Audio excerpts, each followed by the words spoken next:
Welcome to the Geek Cabal channel. If you've not been here before, my name is Bobbie, and stick with me here. This is just a brief intro, then it's going to cut to something else. This is going to be podcast episode 46. I am having to do this intro because originally this video was not going to be one of the podcast episodes, but it ran quite long, so that's what we're going to turn into here. The following is myself and Bryan, who's been in one of our other videos last year at the end of Gen Con. He contacted us through YouTube here, and we talked a little bit, and he came to Gen Con. We met him there a couple times, and he happened to be in Indianapolis for business-related reasons, and hit me up with a message, and so I went to Indianapolis, and we went to go watch The Shining, and then afterwards we recorded two videos, one about The Shining, one about Star Wars, and we ended up going quite a while on both of them, so they're both going to be turned into podcast episodes. So that's the setup. So we're going to cut to that here in just a second, but this is podcast episode 46. We're going to primarily talk about The Shining, but it's going to meander to a bunch of other movie topics, then back to The Shining, and then back and forth. And you've seen the other podcasts, you know how it goes. So this is episode 46, The Shining, and now to me and Bryan in his hotel room. This is the Geek Cabal channel. If you've not been here before, my name's Bobbie. Bryan. And So if you've seen the other videos, Bryan has been in one other video, and I mentioned him in several others.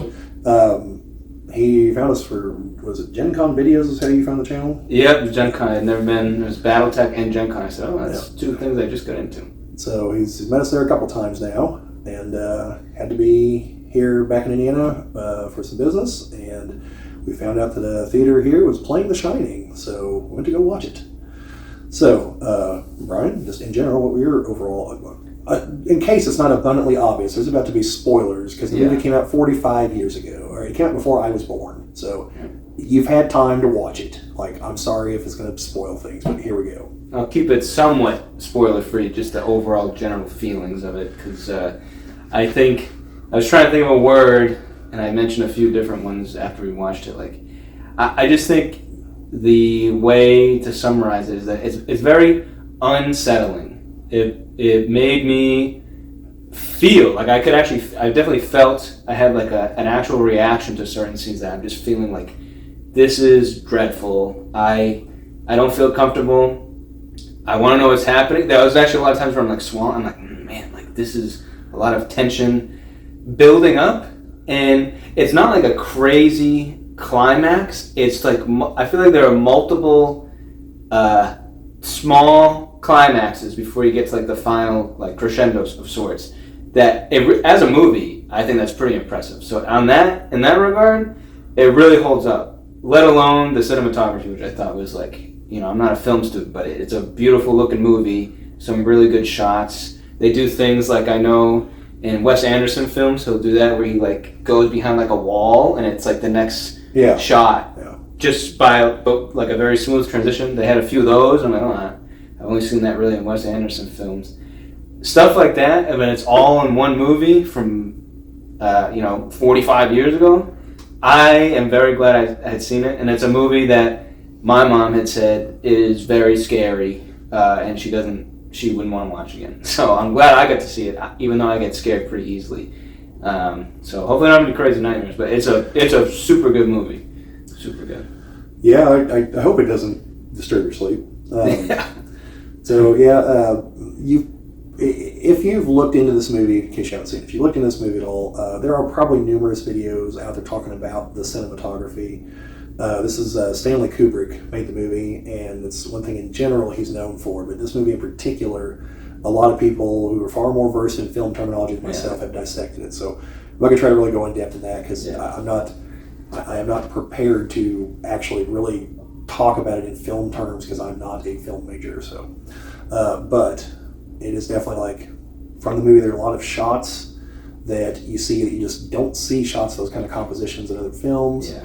And this is a very big example of a master filmmaker understanding the rules to the point that he knows when and how he can break them. Yeah. Because that's a big part of the dread from the movie is various shot compositions coupled with the music. And it's setting you up, like especially now that the movie's been out so long, like roughly what you could potentially expect. So there's going to be various horrific things are happening. And so like Brian mentioned, like it's building and building throughout the movie. Now some people might think it's too slow because it is a very slow burn. It is, yeah. I didn't feel it was. I didn't have that notion that it was too slow. No. But I could see people feeling that. I could see that being a thing. Yeah. Yeah. If your primary form of entertainment is like TikToks and Reels and stuff, you might want to prepare yourself for this because, like I said, it is a slow movie. That doesn't mean it's a bad slow. Yeah. But this is the kind of slow when they talk about slow burns. Like this is it. Yeah. And like I said, just a lot of interesting shot compositions. And I was telling Brian, like there's a bathroom scene in particular. Yeah. Unfortunately, I don't remember what the ratio is for normal movies, but like the way it's set up is it's a mild unsettling. You don't realize it because you don't realize every other movie you've ever seen basically has programmed you to think if there's two people standing opposed to each other, they should have a very specific stance. The camera should be from a certain angle, and here it's not. So it's off, and you don't know that you should be looking for that, but this part of your brain is like, hey, wait a minute. Like something's not right here, and it's little things like that. And I've noticed that in at least one of M. Night Shyamalan's movies, he did some similar things. It was did you ever see Devil?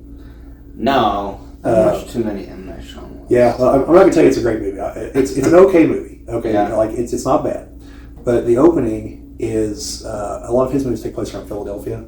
Okay. And so the opening is like a helicopter shot of Philadelphia. Yeah. But the whole picture is upside down. Oh. So like the city's up here coming down, and there's no reason for it other than to catch you off guard. Yeah. To get you set up for there's going to be other weird things happening in this movie. Yeah.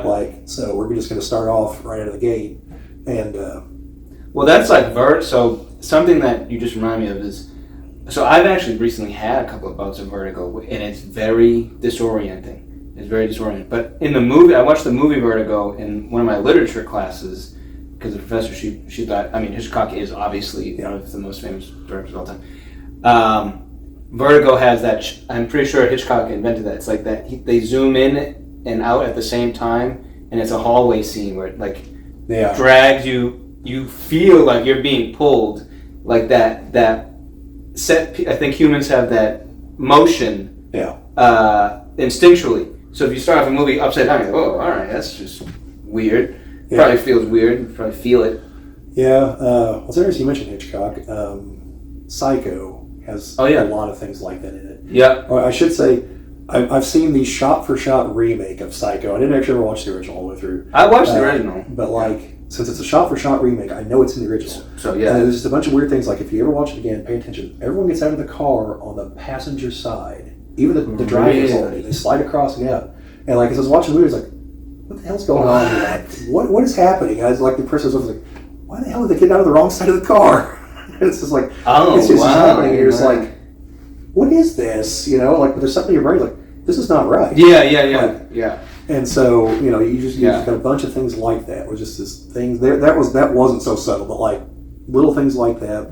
Yeah, there's a scene in The Shining that also the sound. It's because or at least I know, old wooden structures. They creak, but there's not really any creaking. But there was a scene where Danny's riding the tricycle, and they're going over the carpet, and it's like a super loud, abrasive wooden sound, and I'm like, that's all that happens, but it makes me. I thought something was going to happen. I think they do that 3 times actually. He's going around. It's to prime you, but it's also to make you realize how empty the place is. Yes, that's true. That's why it's so loud and everything. That's true. Did you ever see Paranormal Activity? I had. This was a while ago. I was early high school. The first one. Yeah, the first one, my cousin and I went to go watch it. Yeah. And this is one of those, I'm not a great cousin, but because we're halfway through the movie, and he's like, I want to go, and I was like, no. I literally told him, we bought the ticket, we're taking the ride. And he's like, what? I go, we're staying. I was like, you can let lobby if you want to, I'll watch the movie. Oh my gosh, that's funny. And so, with that movie, the sound was so critical. Because the early movie primes you for, when you hear this sound, something's going to happen. And then there are parts of the movie where the sound comes up but then nothing happens. And you're like, yeah.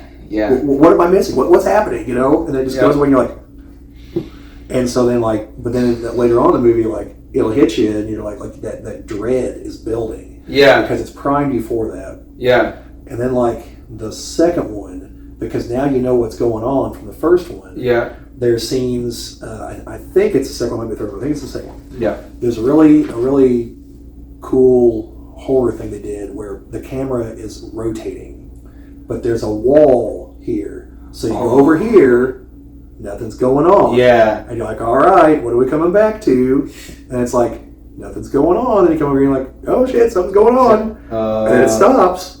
Then it goes over because there's like a person over here, and you're like, okay, what's gonna, you know? The Shining actually does do that once. And it's just another example of how you work the photography and everything to make that happen. Yeah. Because that ultimately culminated in is a girl's babysitting. Yeah. And there's what you think is one of the kids hiding under a sheet behind her, and then it just completely collapses down to the floor, and you're like, oh, not a kid, it's the demon. Great. Oh boy. Yeah, it's weird because this movie, it's not as scary as I thought. I was really afraid. Like I said, I probably am more afraid. There's been episodes of The Twilight Zone that have been more disturbing to me. This is just very unsettling. But it's like a really good movie. I was interested the whole time, and I wouldn't think that I would like a movie like this, but I really like this movie because it's a slow burn, so it's a little more comforting for me because I don't like quick like jump scares too much either, or like heavy gore, like heavy gore, like Saw 2. I'm like, no, I'm all set. But this movie has such a good build up that it just feels like a well thought out movie, I guess you could say. Yeah. Like you're just thinking this is good, or not thinking at the time, but you're just naturally interested in what's going to happen. I just wanted to know. I'm like, man, what is going to happen? That was what was going through my mind because they keep introducing things that make you think like I said, I didn't know. Now I'm going to get into spoilers. I didn't know that it was beyond possession, like we talked about. I thought it was more like a simple, like, oh, he's possessed by like the previous murder, like that's why he feels this, and he's gonna get an axe and chop up his family. And then it's like, no, there's something more sinister, which is more unsettling when they go in the bar scene, and the bartender's like, right after he says, he's like, I'll do anything for a beer, I'll sell my soul. And the bartender shows up, and I'm like, it's really disturbing. Some people are kind of laughing because Jack Nicholson looks crazy. But in my head, I'm like, this is like one of the more serious moments. Like it's over. You know he's gone. It's over. Once he took that sip, and you could see him, he like hesitates, like he's looking at it, he's like, and then he does it. I'm like, fuck, that's over. I'm sure it's that moment of not just that, but also like, surely none of this is real. Yeah. You know? He's like, I've got to be hallucinating. But then he tastes the alcohol, and he's like, if it's a hallucination, I'm sold. It's like Cypher in the Matrix. Yeah. Whenever he's like, I know the steak's fake, but it tastes better than that shit on the Nebuchadnezzar. Like, sign me up. It was, and that's when you, and it's because the context of like, he's first of all I do think having it as a single child, woman, and man, and then knowing the history of what happened, the power dynamics between having a grown man and then a woman and a child to contend with the grown man who's fucking going crazy, also builds that tension of like, this is probably not going to be good for the woman and child, right? Like, that's what I kept thinking, like, what are they going to do if the only man there is on the side of the spirits that are trying to cause harm? Especially after the scene towards the beginning where she's like, well, I mean, there was that one time that he hurt Danny. Yeah. But, you know, these things happen. You're just like... The doctor's reaction? Yeah. The doctor said, you know, like, what next? Did he fall down some stairs? You know, like... Yeah. And it's, you know, he's been sober for a whole 5 months now. And it's like, okay. There's great foreshadowing in this movie, I'll say. Yeah, there's many instances where you can look back an hour before, but you can also look back 5 minutes before and be like, "Ooh, like that makes sense." Like when they mentioned 237, I'm like, where the hell did that come from? And I was just dreading. I'm like, please, I hope he doesn't see this room. And then he goes by the room. And that's the other thing too. There's many moments where maybe people would be like, well, okay, he's taking a little too long. But that it took him a minute to get off his tricycle, and he looks back and he's like, And he's a kid, so you're like, okay, he's curious. He's just curious. It's weird, right? He's like, well, what's up with this room? And the music's like doing these crazy sounds. And all he does is touch it. And that's when I'm like, oh, it's over now. Like, now he, like, disturbed, like, whatever it was is now free. I feel like that's when that happened, actually. Once he touched the door, that's when more of the occurrences started happening, I feel like. Yeah. Have you seen Ready Player One? No, I've heard of it. It's like the VR. Okay. Yeah. Oh, okay. I've not seen it. I'm not going to say anything then. Okay. You should watch it. You'll appreciate part of it now. Okay. But, also, like, towards the beginning, the guy that runs the hotel just kind of nonchalantly says certain things. Like, well, the damnedest thing, like, the guy killed his family, chopped him on the neck, shot himself. Like, it's like almost the same way that the wife was like, oh, these things happen, Wait, he's just like, yeah. He's just like, so, yeah, shit happens. But how did he not recognize that it was Jack Nicholson? Like, Jack Thompson. Or what's it? Thomas? Torrance, thank you. If he's the hotel manager, how did he not see that picture? Or maybe it's I think it's one of those, as we were leaving, I heard someone inside. This was like a book club presentation was going to happen afterwards where they were talking about the novel, and I heard someone was asking the question like, "Well, how's he in the picture?" And I heard persons kind of start trying to explain it. So I don't know if that's from the book because I know King has always been critical of this adaptation. So I don't know how like the book it is. Okay. There's a second adaptation that was like a USA original movie or something. Just like it did not do well either. Yeah, I'm sure. Like everyone's like, oh, it's more accurate. Like, yeah, but like it's terrible. Okay. So I never watched it. But and there is a sequel to this movie. In case you don't know, the movie Doctor Sleep is a sequel. There's a book as well, but it's a sequel. So yeah, like he's like that, and then walking outside, like, oh yeah, the whole place is built in an old Indian burial ground. It's like, yeah, exactly.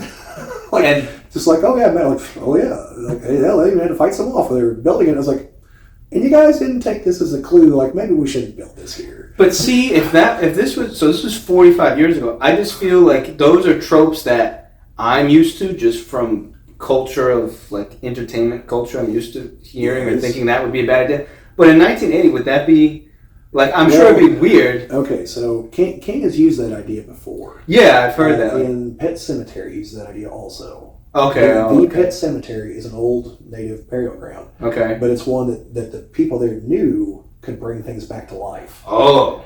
And the natives used it for that purpose. Oh, okay. But the guy, at least in the first, I've never seen the new adaptation. The original adaptation, the guy that takes him up there, like this guy moves into a house, and it's his neighbors telling him about this, and then his daughter's cat his son's cat gets hit by a truck because like right in front of the house is a highway that like semis just fly down all the time. Nice place to live. So he's like, well, I can fix the problem with your cat. Oh. And so they go up there. It's way up in the hills and everything. They get up there and you see like the giant circle consecrating the ground and all kinds of ley lines and stuff and everything. And he's like, that's an old native burial ground. Like it can bring things back to life. And so, like, it's not till after, if I remember correctly, it's not till afterwards he's like, yeah, so, like, because the guy's like, why they stopped using it? He's like, well, the ground turned sour. Or, like, I guess you can only do this thing so many times, and, like, the things that started coming back came back wrong. And as well as, like, I think he told him that after they brought the cat back to life. It's like, that would have been some relevant information. Yeah. And so, like, but the things come back, like, they're, like, possessed. And they're like there's like a demon or something. It's an evil spirit. Yeah. And so like the cat comes back. It's just it's more of an asshole than a cat. Malicious. Yeah. Well, then his kid gets hit by one of the trucks. Oh. And the guy warns him, was like, do not do what I know you're thinking about doing. Yeah. And it's like, well, if you want that, you shouldn't have told him about the goddamn burial ground because of course his kid died. Of course he's going to do that. Exactly. Just happened. And so he brings the kid back to life, and the kid's a murderous little shit. And the dad ends up having to kill him again, essentially. He's able to get hold of like inject him with something that kills him. Yeah. And then his wife gets hit by a truck? And she comes home, and the kid killed the wife. But there's like the spirit of someone else that had died during the movie, like was trying to stop her because he's a doctor and he tried to save this guy's life. And so this guy's like still there's the spirit, so he's trying to help the doctor, but like no one can hear him. And so he's like trying to tell the wife, like, don't go in there, stop. Well, so she gets killed, and the doctor, in his infinite wisdom, is like, let's try this again. Oh, what? So he buries her. Now the big difference there is she was a little messed up. So whenever she comes walking back into the house, like half of her face is just gone. And she's just like, hi, honey. And he's like, oh, you're back. Because and she pulls a knife out and stabs him. And that's the end of the movie. See, that I feel like just from that summary, though, the lesson there where you said, well, why didn't he tell him? I think that's the lesson already. Is like, why would you just believe? Why would you do that in the first place? Just take that one to the grave. Yeah. But also, like to your larger question, Poltergeist had a similar concept. I know that. It wasn't a native burial ground. Yeah. But it was a cemetery. Yeah. Craig T. Nelson's character. That was weird too. He sells houses, and he lives in one of the houses in the subdivision that he sold. Yeah. And it's like all weird shit starts happening, and he's talking to his boss, and they go up on this big hill, and they're like, yeah. Well, it's like, because like I gotta quit, like we have to move, like my house is haunted. Mm-hmm. You know, he's like, I have video proof that like things are not well. And the boss is like, well, what if I gave you a bonus and build you a new house? Like our next division is going up here. And so he turns around, there's a cemetery back behind him, and he's like, well, what about the cemetery? He's like, oh, we'll move the cemetery. He's like, we've done it before. And he's like, what do you mean? He's like, it was down there where your house is. And so at the end of the movie, you realize they didn't move the cemetery. They only moved the headstones. The bodies are still there because the coffin starts shooting up out of the ground. Oh, yeah. And so like his boss shows up and he's like, you only move the headstones. And he's yelling at him and shaking him. And then his boss is there just in time to watch the entire house get sucked into another dimension, just like crumples up into a ball and disappears. Yeah. That one was like, I'd like to see the insurance claim on that one. Well, see, that was another movie. That movie disturbed me because who's that old man that's like a crazy spirit? He doesn't show up until the second one.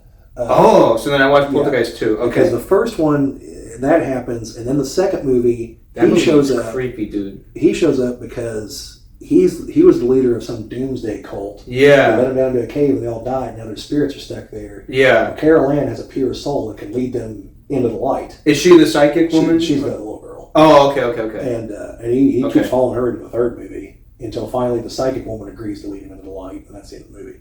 Oh, the evil man? The old man? But like those movies, like people think they're cursed because really? In the first movie, the older sister, the girl that played her, she was murdered, the actress.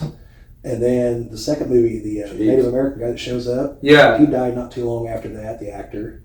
I think it was some kind of mystery illness. And then after the third movie, the girl that played the little girl, she died. So really? Yeah, and like just like weird circumstances for each of them, and people are just like, I think that's why most of the actors were like after the second one, like peace out. Yeah, like the little girl and the psychic woman. Everyone else was new characters for the third movie. Whoa! Well, that creepy old guy. Yeah, but yeah, it's like no, those movies like people think they're cursed because of the weird deaths that followed them everywhere. That's weird. I know there's a thing with the Twilight Zone. Like, didn't two children die in one of the Twilight Zone episodes? Oh, I don't know. It's entirely like possible. Some helicopter. There's some weird thing going on. I might be mixing it up, but something with like a filming from a helicopter, like a pool or something. You know, it just something's coming to me. There was like the Twilight Zone movie or something. Yeah, I hope I don't get the wrong direction. Because I don't want to accuse someone that was totally not. Yeah. But I think it was John Landis was directing a movie, and there were some people that died in a helicopter crash, and like he was like charged, and like they didn't find him guilty. Yeah. But like I think there were charges thrown around. Like there was definitely like a, hey, he obviously didn't crash the helicopter on purpose. Yeah. But like there's some negligence, and because I saw that talking about the making of I think Coming to America. Because Eddie Murphy knew him, and like hired him like after that, and people were like, he's like, no, John's an alright guy. Of course, then they ended up like fighting on the set a lot and everything, but like, I actually love that movie. I used to like have you ever seen Trading Places? No, I've heard of that movie. Okay. Oh wait, I think Eddie Murphy's also that. It was made a few years before. He's poor, right? He's like a poor guy. He's a guy on the street. Yeah. Okay. Dan Aykroyd. Yes. And it's like two old guys. Yeah. So the two old guys, they're in Coming to America. Whenever he's out walking with her and hands those two bums all the money, those are the two guys. And one of them, and it's like, Mortimer, like, we're back. Oh, and like that's what that was referencing. Yeah. Oh, that's funny. Yeah. Oh, wow, that's pretty, because they're like two guys that live like in a stairway or something. They're like, they're like on the street or something, Like, what? That's funny. Yeah. They go bankrupt and Trading Places? Because in Indiana Trading Places, Eddie Murphy and Dan Aykroyd completely destroy them economically. Okay. Once Eddie Murphy and Dan Aykroyd put their heads together and realize that the Duke brothers have screwed them. Yeah. Like, because they know, because Eddie Murphy, he's the highlight man, but he knows they're going to get rid of him. Yeah. Which was where Don Amici throws out the old hard R at one point. Oh, geez. And like he's like in the bathroom stall, like, and that's so they're going to get rid of him because the other one is like, well, we're going to bring Dan Aykroyd's character back. Like, no, he's crossed the bridge. I don't want him back either. He's like, oh, so we're going to let a black guy manage our fund. He's like, of course not. It's one of those like, but so he knows that he's going to be dumped too. So he goes and finds Dan Aykroyd's character. He's like, hey, look, this is what's happened. Mm-hmm. You're not crazy. Like he's living with Jamie Lee Curtis's character. She's a hooker in the movie, and like she believes him, because there's enough there that looks right. Yeah. And she's like, I'm gonna help you get back on your feet, and you're gonna help me invest all my money and stuff. Mm-hmm. So she's like, I've got all kinds of money in T-bills, like because And so they like put their heads together and like Winthorpe, that's his name, Dan Aykroyd's character. Yeah. He's like, you see him like cleaning his shotguns, and he's like thinking he's just gonna go shoot the Duke brothers. And Valentine's like, I'm pretty sure you're not gonna get within 1,000 yards of the Duke brothers with those shotguns. Like, he's like, it occurs to me, seeing what happened to you, that the way to hurt rich people is to take away their money. Yeah. And so then on TV, there's a guy that shows up, and all of them recognize him from various ways that he's interacted with them, and they realize that he works for the Duke brothers, and that he has, he's the guy that the government has hired to move the orange crop report to keep it safe until it's revealed to the public, because there's a winter and no one knows. It's an X factor. No one's not sure what's going to happen. Okay. Well, the Dukes are paying him to get the copy in advance so they know how to position themselves in the market. Mm-hmm. So the other two they steal the crop report. So they know what's really going to happen. They give the Duke brothers one that says the opposite. So the Duke brothers take the losing position and they bet everything on it. Because they thought they had a sure thing. Yeah. And so they lose everything at the end, and they're there in the exchange, and they're having it out with the guys. They're like, well, it's margin call, gentlemen. Like, we don't have $300 million in cash.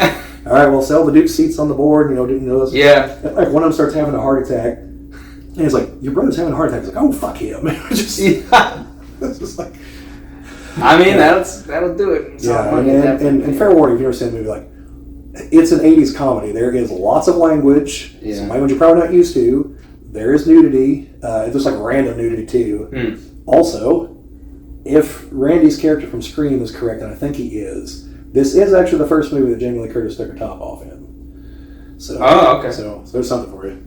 This is very young, like not too long after Halloween, like maybe 4 years after Halloween, I think. Was that her first? That was her first full feature-length film. The first Halloween was. Yeah. My mom. I watched that with my mom. That was another movie. My mom was like, "Hey, I kind of want you to watch it because it is like it was around Halloween," and she was like, "You should probably watch this movie." And she was like, "But it scares me." And then I watched it, like, and the ending of that movie, it's like The Thing, I guess, kind of. It's like a very ambiguous ending.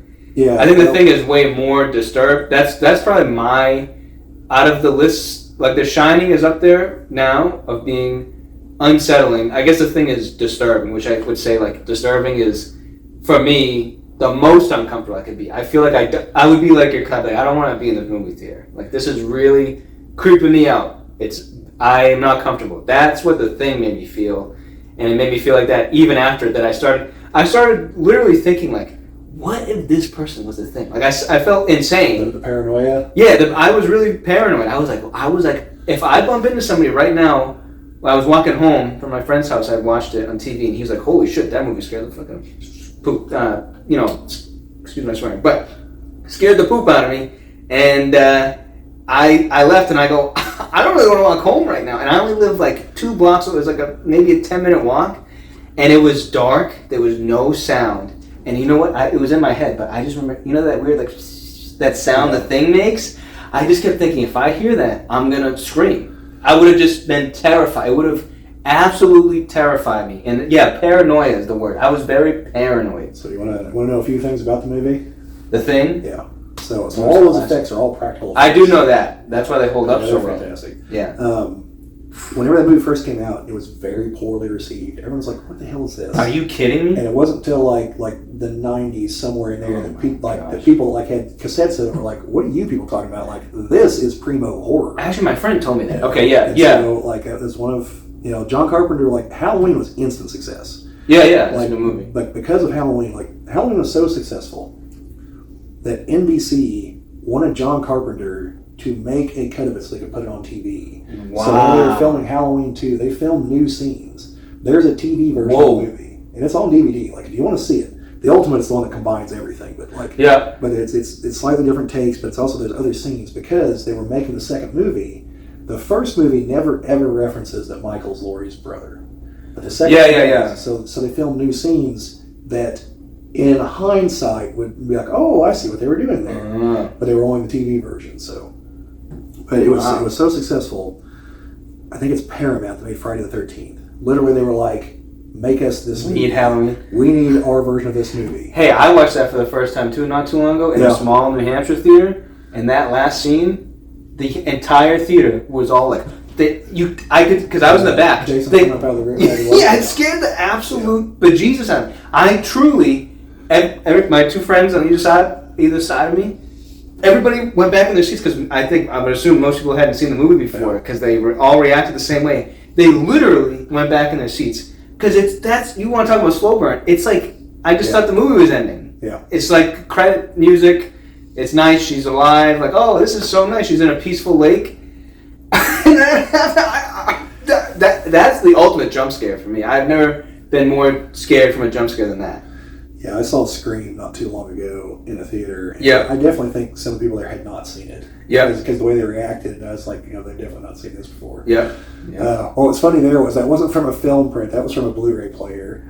Like, oh my gosh! Like my nephew and I were sitting there waiting for it to start, and one of the doors, there was just like an off-color panel on the door, but it looked like an old TV screen that was on, but it was black. It's not actually black; it's kind of backlit. Yeah. And I was like, "Hey, Levi, I bet there's a VCR hooked up to that. That's how I should have watched this." And then I saw the Blu-ray thing come on the screen, and I was like, "Well, I was 2 generations off, but still, it's the home video version." That is funny. I was like, "Oh man!" Then I started thinking, I wonder if he actually has permission to run this. I would doubt, because there's if you can find Blu-ray? it, if you can find it, I don't remember what it's called, but on Amazon Prime Video, there's a documentary about a drive-in theater. It's somewhere on the East Coast. I don't remember where. The guys who made it were going to make it about drive-in theaters in general. Yeah. And they found this one and just focused on it. And a few years ago, there's a little bit of movie trivia for you guys. A few years ago, drive-in theaters had to make a decision. Were they going to run modern movies or not? Because they didn't send film prints anymore. It's digital. So if they were going to keep running modern movies, they had to upgrade their projectors. And a lot of them had to crowdfund doing that because it was very expensive. There's not many left at all. So this one, they decided, I think, to not run modern movies. So they're like, okay, well, how are we going to keep getting older movies? What are our choices? And then one of them bought just a digital projector somewhere on sale. And they were like, okay, this one isn't enough. And they bought 2 more, and they sync up all the images, and that's enough to be able to use them for their screen. Oh, cool. And so then they're like, we can literally put any input into this thing. We can put a VCR into this. Yeah. And so they called up the people in Hollywood that were their connection for movies, prints, hey, what do we have to pay you to just run a VHS tape of this? Yeah. And they're like, what? The hell are you talking about? Yeah. They explained all the situations, and they shot them a number, all right, check's in the mail. And so they run older horror movies on VHS, and they also have real film prints and DVDs, and that's how they get all their movies. It makes sense though. Keep that. I mean, if you can keep that operating cost down at least. So you mentioned that there's a number of drive-ins around here actually. Really? They're closed right now because it's the winter, but there's one here in Indianapolis, the Tibbs. I've never been to it, but it's got 4 or 5 screens. There's one just outside of Bloomington. It's got 1 screen. I've gone to it for a couple movies. Seen the Rocky Horror Picture Show twice there. You ever watch that? No, isn't. I know it's a famous actor. Wasn't that the 50th anniversary or something? Let's see. What's his name? Yeah, that would have been the 50th anniversary. Actually, last year or this year might be, because it came out in the 70s. Tim Curry. Tim Curry. He's the main actor people recognize. Yeah. But Susan Sarandon's also in it. Oh, I've heard of her. Okay. And I can't think of Brad's name in the movie, but he'll come here in a minute. But anyway, it's a musical. Oh, okay. But it's I like musicals. It's a very, very bizarre musical. It's kind of like a weird tribute to older sci-fi movies, but also has all kinds of weird sex things going on in it. Yeah. And like, it's like there's no easy way to explain this movie. Okay. So you met Jim. Yeah. I convinced him to go watch it, and like it got done, I could just tell like he was just like, what the fuck is that? Yeah. What? But yeah, no, my older sister has seen it probably over 100 times in theaters, if I remember correctly. Oh, really? I'm pretty sure my dad called that like a cult classic. It is. But, okay, it is the longest continuously running movie in theaters. Oh, because since it came out, it is still running now, like continuously in some theaters, like nightly or weekendly. What? Yeah, like she lived in Cincinnati for a while. There's a theater there that ran it every weekend. Wow! So it's like a huge film studio. Yeah. Like Like, everybody in like film loves it. people show up in costume. They have like fan lines that supplement the lines in the movie that people yell out. What? They like bring shit to throw at the screens. That's so And, cool. like, there's a whole background if you go to watch it in the theater. Whoa, that's pretty cool. Okay. But yeah, so we saw it at the drive-in a couple times. And well, I started to talk to you earlier about the theater that was downtown here in Indianapolis. Yeah. They used to serve food and everything. Every other weekend they ran the Rocky Horror Picture Show. Now, I told you they went out of business. Yeah. This is why, in my opinion, because they were very bad at like timing and everything. Because every year for Gen Con, it was the not Rocky Horror Picture Show weekend. And every year I look at Chris and I'm just like, they would sell out the theater. They could run shows 24 hours a day, sell them out, because the Gen Con crowd is the Rocky Horror Picture Show crowd. Okay. Absolutely. Okay. Like, they could have easily done that. Okay. And it was just like every time, it was like I don't care if it's out of sync with your schedule. Like you know when Gen Con's going to be 5 years from now, like, that's the weekend you're going to run Rocky Horror Picture Show. Yeah. Instead of the one weekend you don't. That is weird. That is weird. And so, then... maybe they're afraid of the influx of people. Like, it's too many people. Maybe. Like I said, I never ended up going there, but like the popcorn from some farmer right outside of town used real butter. That's cool. Used real butter from the same farm. I almost got popcorn at the theater. If we hadn't eaten beforehand. Yeah, exactly. This is one of the few times that I was like, I'm just too full, because I had a burger. That was a pretty big burger. I suppose we should say, is it the can? It's with a K. The can. With a K. K-A-N, I should say. K-A-N-K. There was they served drinks and they had a restaurant. Nice looking theater. Yeah, it was a nice little theater. And the prices on the concessions, like, it was like $4 for a large drink. Yeah, I was surprised. I don't know about the rest of you, but it's been a long time since I only paid $4 for a drink at a theater, and I think popcorn's like $8. And it was a big thing. It was a big thing of popcorn, and it was freshly popped. Like, it's not sitting in the bin like at AMC and stuff. And that's the one thing too. They had people, I could tell that these people watch movies. I love it. Like, I went to a theater in LA. It was actually a theater that Quentin Tarantino owns.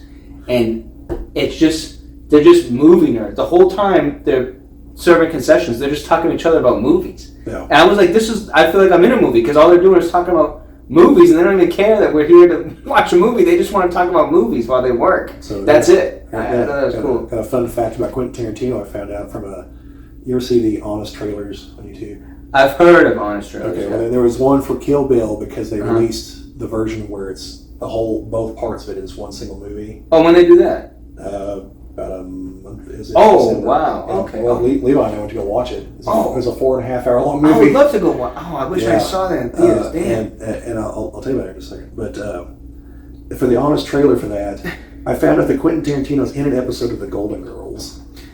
Wait, what? The old TV show, The Golden Girls. He's an Elvis impersonator in one episode.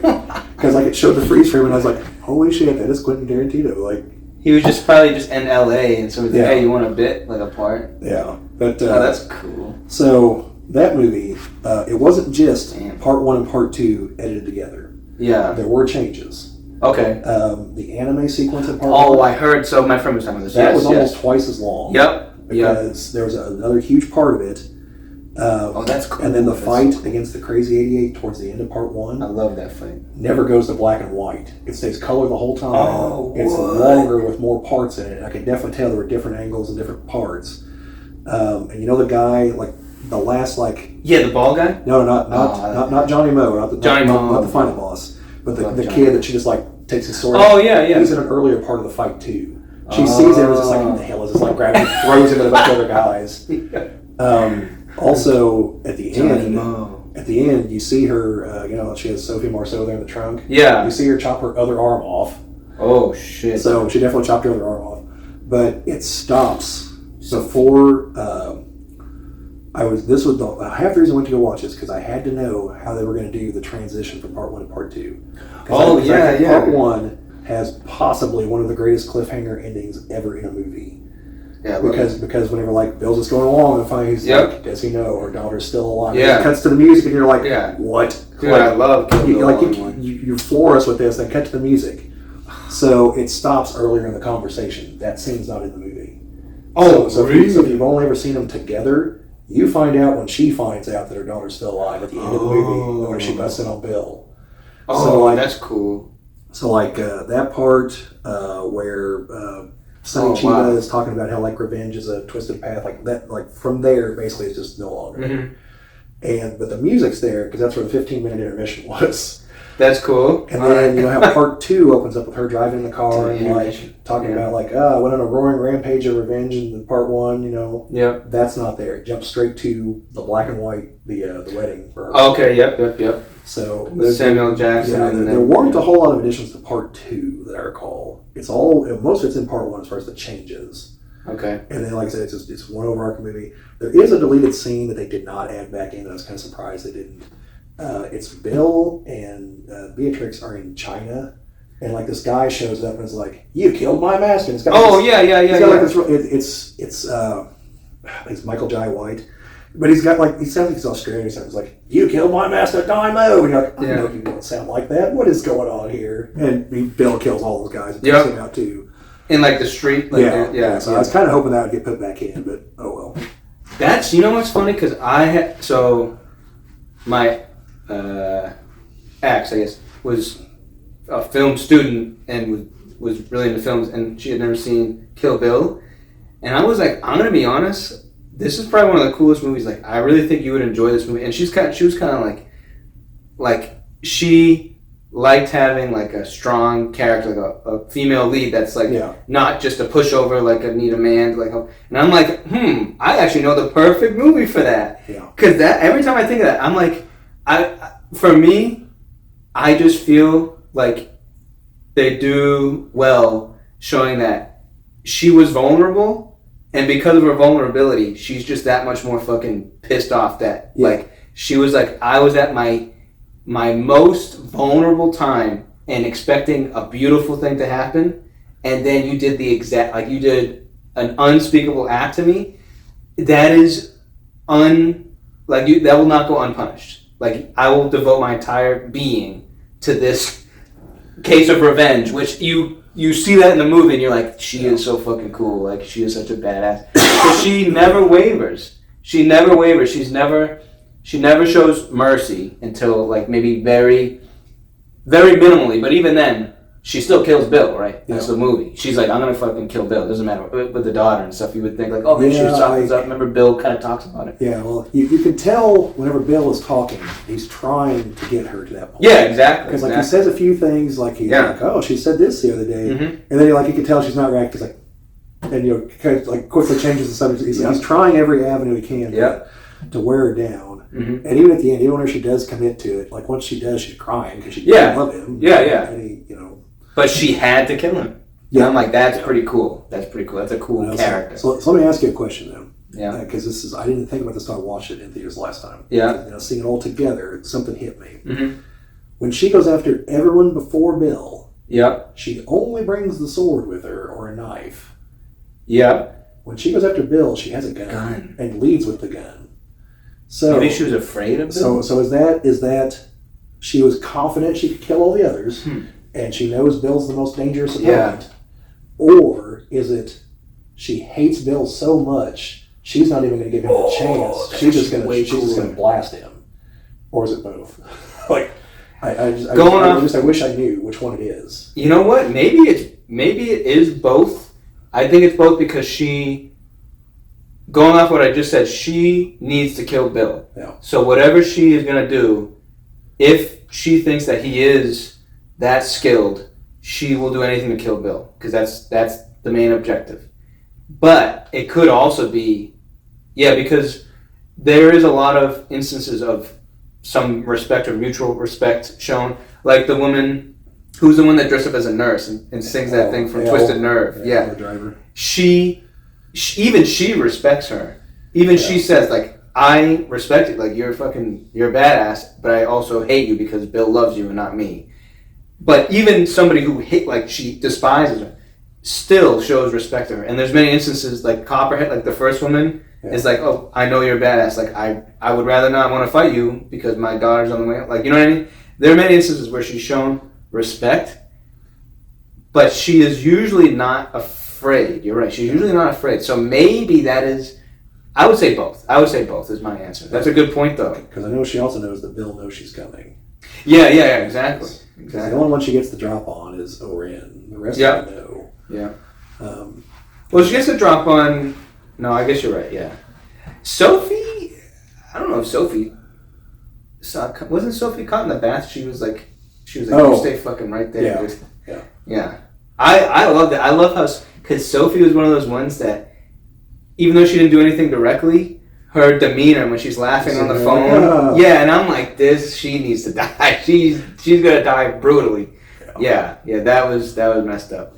Yeah.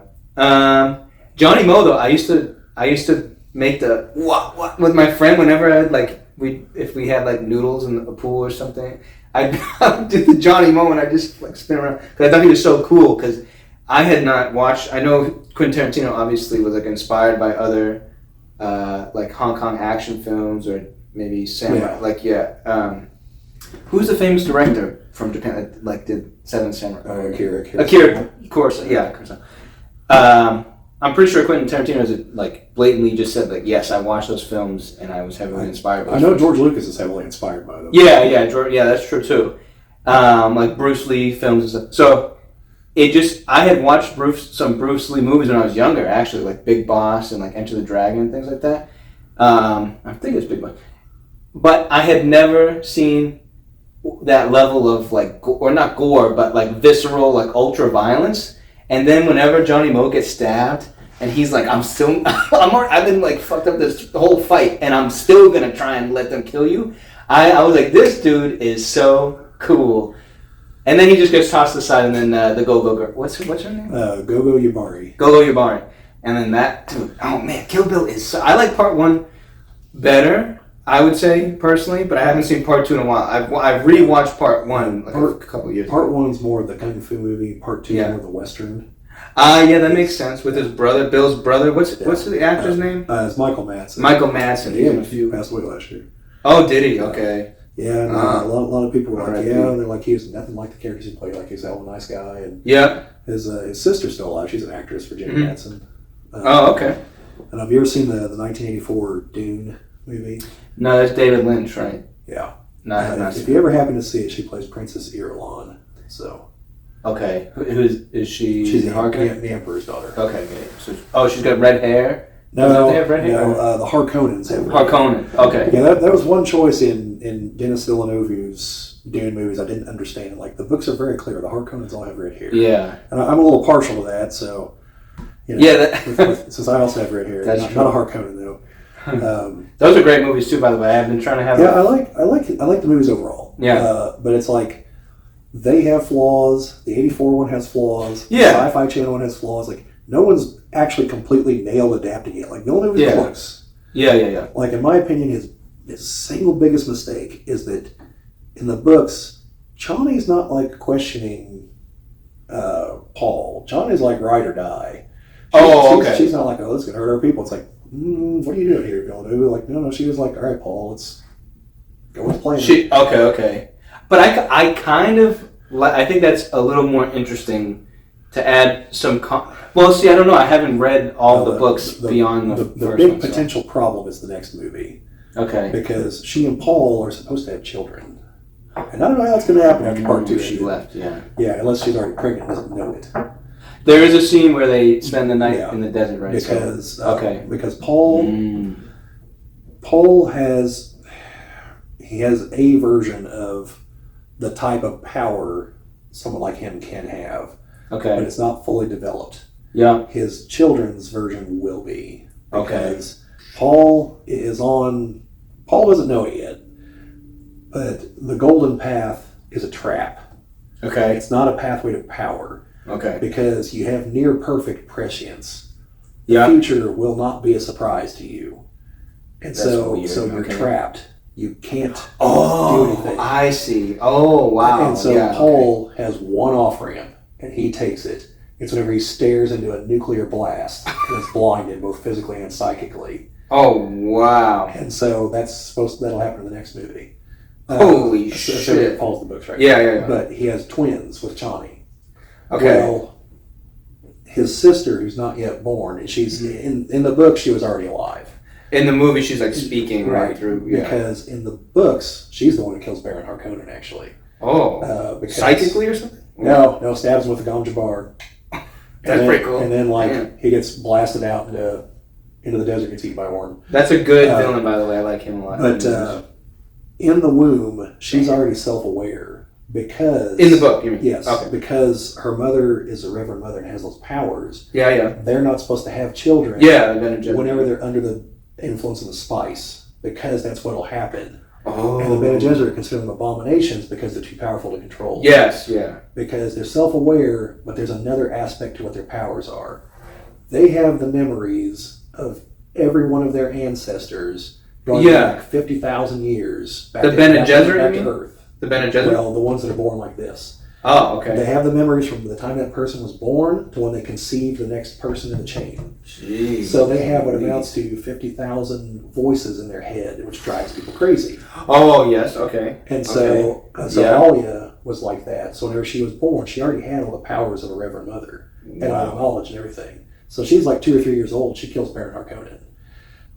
But then, from beyond the grave, Baron Harkonnen gets a level of revenge. Oh. Because they're also descended from the Harkonnens. Oh, you're right. So usually what happens is one of the voices becomes dominant, and he's the one that becomes dominant in her mind. And it's great for him. What a villain. It's great for him because he's gay. Oh my god. And as a woman, of course, she hooks up with men, and then she kills them.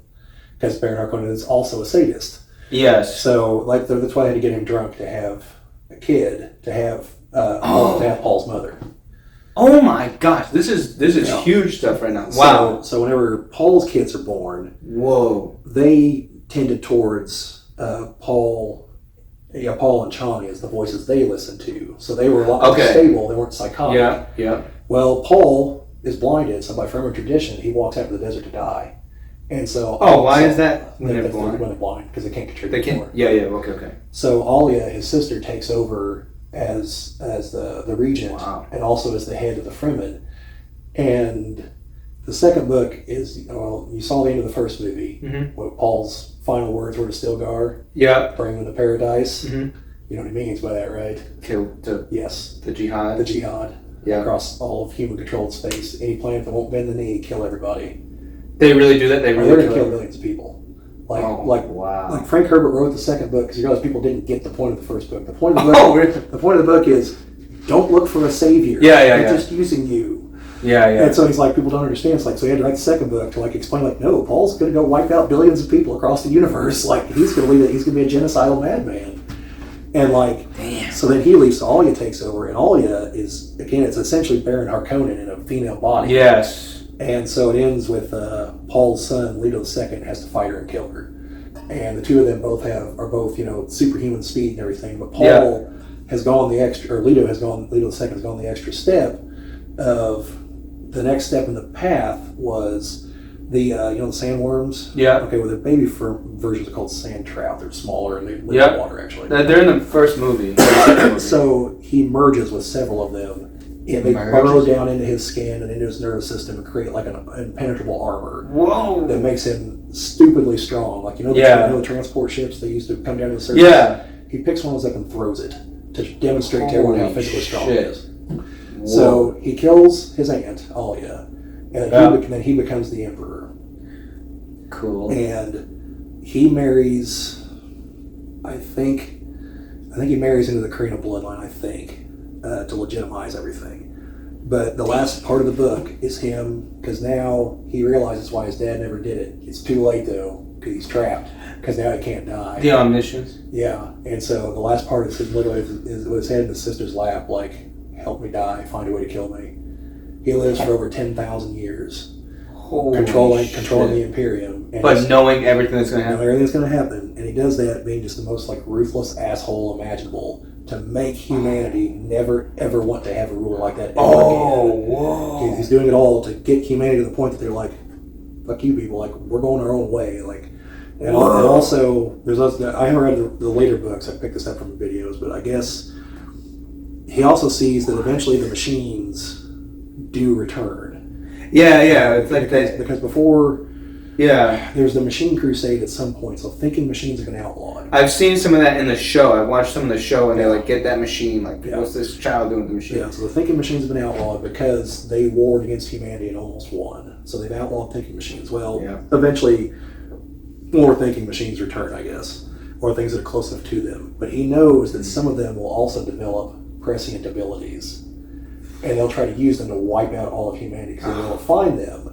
So he creates a genetic thing within humanity that makes them immune to prescient abilities. Oh, okay. So no one will be able to find them with psychic powers anymore. Okay. And once he introduces that into the gene pool, I think that's when he realizes that he knows he's won because it'll propagate out and the machines will never be able to stop it. And then in the end, I think he turns into a worm too. And I've heard that he turned into a worm. Yeah, that's some weird shit happens in the last few books. And weird sex stuff. And I think Frank Herbert was like hit with some substances or something at the end. And all I know is that's pretty deep, books though. just get like exponentially weirder as you go along, apparently. And I don't remember what the phrase is, but there's some phrase that he uses at one point that was like, everyone's like, did you just like come up with a new word for sex and just like threw it in there? You're only supposed to figure out what it means. And everyone's just like, what is that? Yeah. And I don't remember what the hell it is, but it's something weird. You're just like, really? Like, of all the things you could have come up with, that's it, huh? Okay. Well, to bring it back to The Shining then really fast, is that, because that was quite a detour. Yeah, we've taken quite the detour. I will say that's something where just existence alone, right? Like, I don't feel bad, but I feel a sense of a tinge of empathy towards Jack at the end, because it sounds like he's saying, like, don't leave. He seems like he wants them to take him away. I don't know if that's what he's saying, or if he's just losing it completely. I think it's I need to kill them. He's just desperate to kill them. I need to kill them. But I could be wrong. You know, it could be that he's breaking down even more. And I thought it was his last sliver of humanity where he knows he's about to die, and he wishes that he could go with them, but he knows he's cursed. He's stuck here. I know. The main moment that I have sympathy for him is whenever I know he wasn't the one that beat up his son. It was the possessed. It was the place. And you can see his reaction. Yeah. You know, but that's also Jack still, right? But at the same time, like, because it happened once before, his wife's like, well, we're the only people here. It had to be you. That's what I'm saying. You know. I know. And so that poor wife here at the end, all the weird shit she's supposed to see. That's what I'm saying. What was that weird, like a rat thing was sucking some guy? Yeah, that's what it was. That's what it was. And a lot of people have always been like, what the hell is this? Like, what purpose does this serve? Like, and Stanley Kubrick was just like, hey, weird shit, man. Like, hang around for a while. I'm gonna make a movie later you'll really enjoy if you thought that was good. You ever see Eyes Wide Shut? No, I've heard about that movie. Yeah, that's the weird sex movie right there. That's a weird one? Yeah. So, I guess the thing that got me was, it was always this imminent, like I talked about a little bit earlier, this imminent sense that there's going to be violence. And it's also ties in, like you said, a slow burn, where it really takes a while for things to actually start happening. But the scene where he's going up the stairs, he's like, give me the bed. And I'm just like, is he going to grab her, like, or not? Like, he is...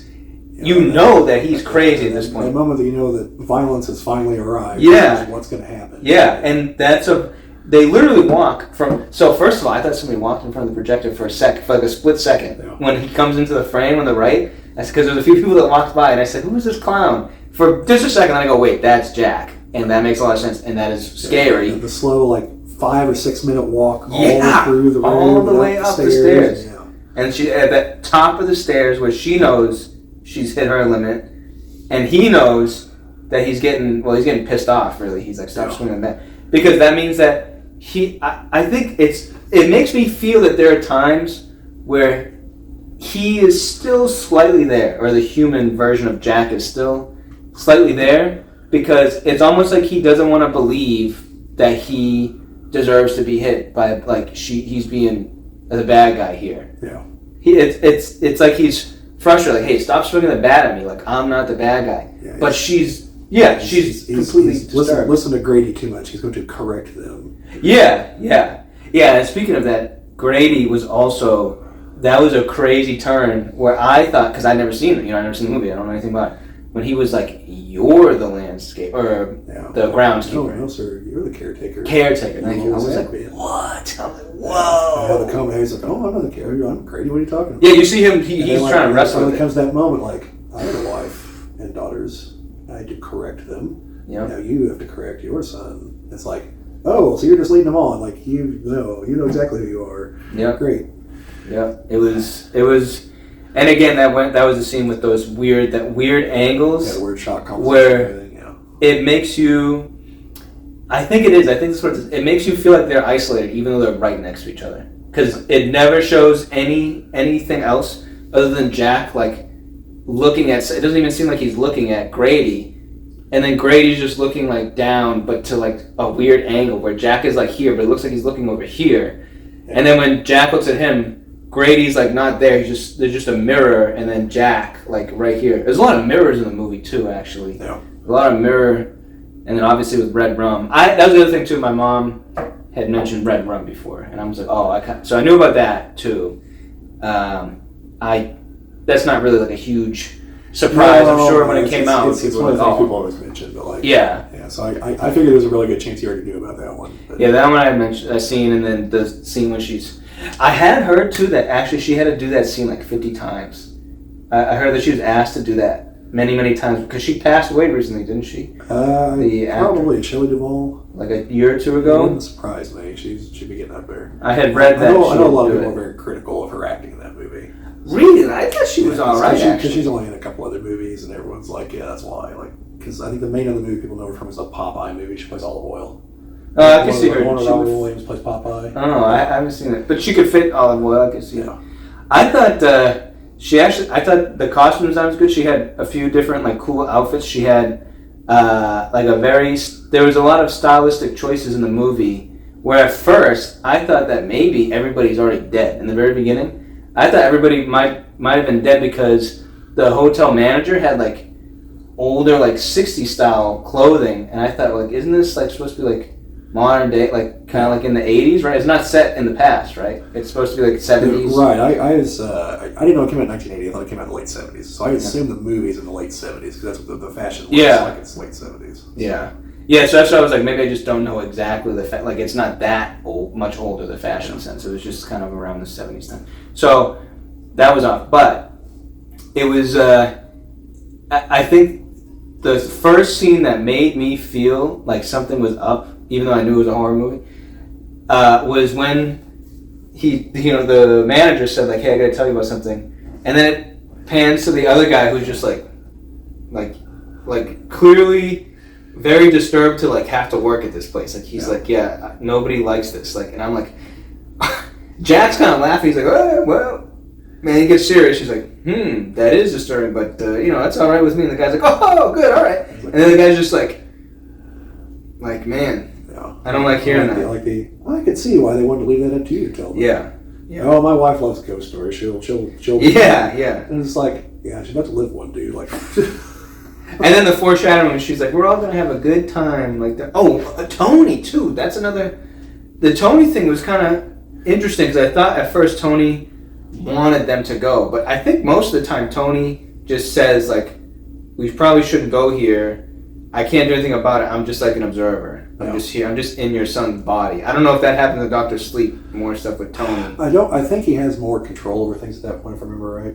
Okay. That movie focuses more on there's people that have The Shining, and then there's another group of people. I don't remember if they have The Shining or if they don't, but they figured out a way to like suck the juice out of the people that do. Oh. and also it lets them live longer. I think they also have The Shining, but at some point they engage in like psychic vampirism, essentially, and so they're after people, but then somehow that brings them into contact with him, and they're like, oh, like this is the jackpot right here, Danny, because they can tell how powerful he is. Yeah, that's why he leads them back to the Overlook, because he's like, I'll give you psychic, like, okay, come with me, like, sure thing, guys, like, I'll give you all the psychic you can choke on, and well, the psychic presence there is obviously quite malevolent. Yeah, and it's like, oh, more victims. Oh man, I kind of want to watch Doctor Sleep. To be honest, the old you can check out anytime you like, but you can never leave. Yeah, that was. There's so many lines too that really hit. Like, it's not quotable, but they were very well written with all the scenes and the music to say that line at that time. So you do know what the Here's Johnny thing is from, right? No, actually, the Johnny Carson show. Oh, I've heard of Johnny Carson. He's like a talk show host. Yeah, he was a late night talk show host. Yeah.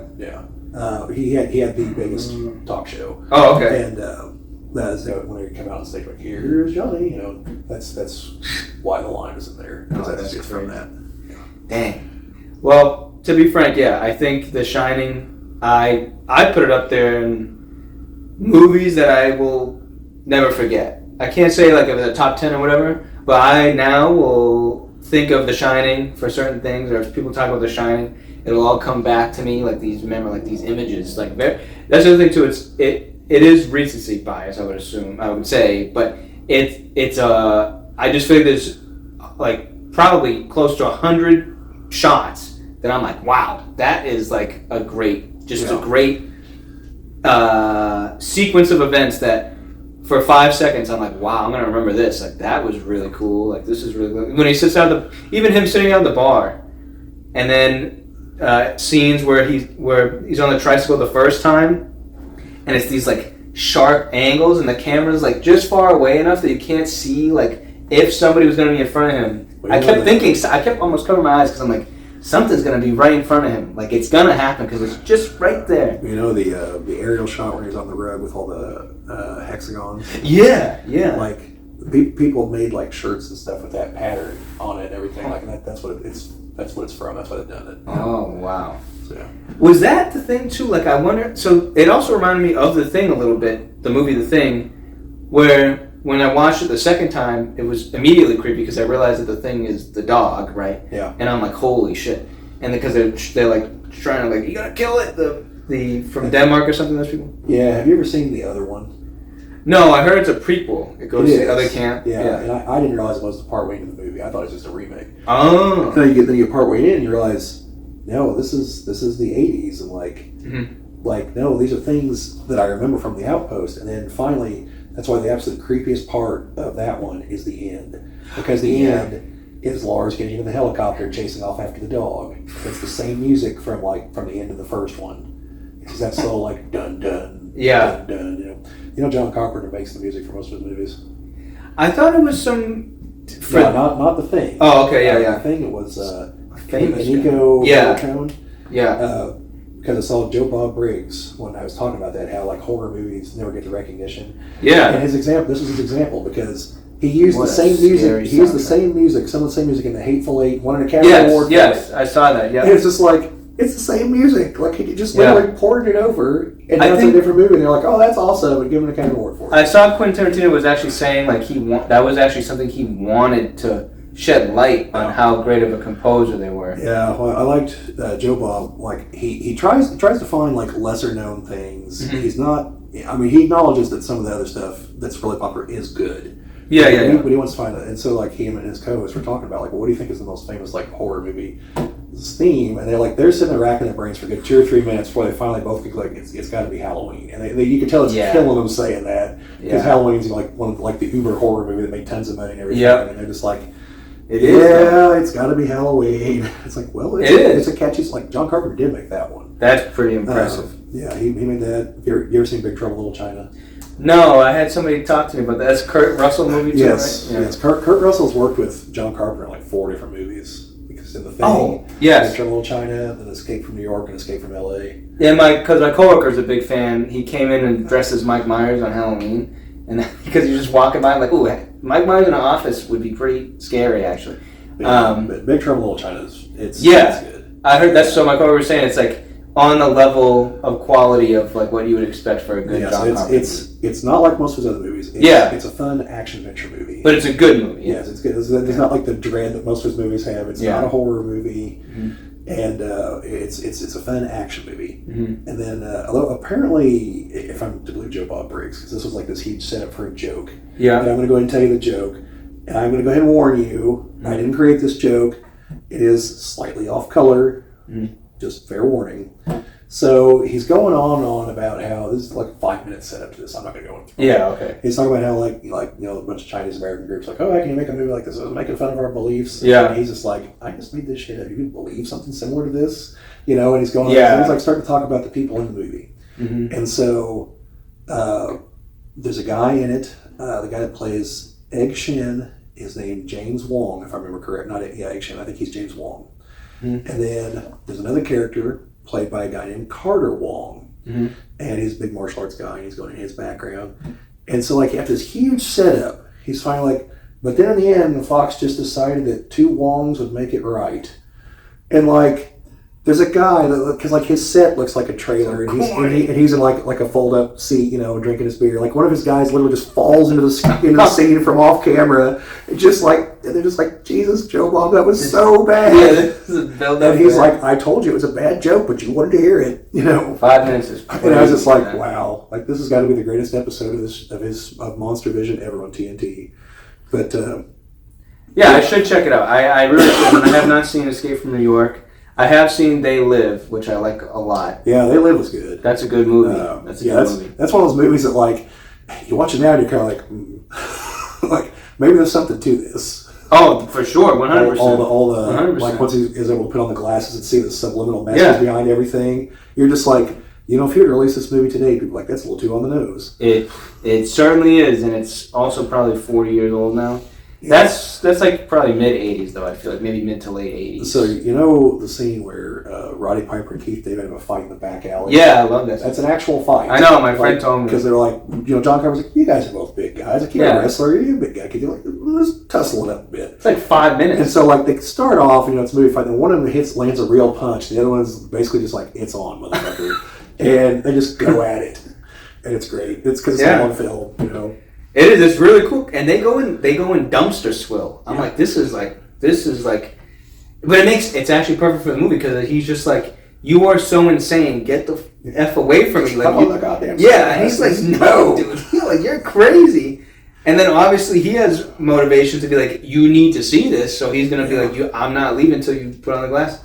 Yeah, that's actually a really good movie, and it's very scary that humans just do that. And they're not aliens. It's just humans doing this, right? The woman that shoots him on the top of the building? Yeah. I don't know the actress's name, but she has very distinct, like, blue eyes. Yeah, I think she's in other movies. Oh, she is. I was going to say, we were talking about, I mentioned the live-action He-Man movie. Yeah. She plays Evil Lynn. Oh. And I didn't tell you, it's a total side conversation from earlier, but the best part of that movie is Frank Langella as Skeletor. Like, he's a real actor. Okay. And like, I saw a thing with him one time. He's like, "Oh, it's the greatest experience of my life." Play that because he's like, you just cut loose, just go ham as Skeletor. What would you have probably seen him in? Did you ever see The Ninth Gate? No.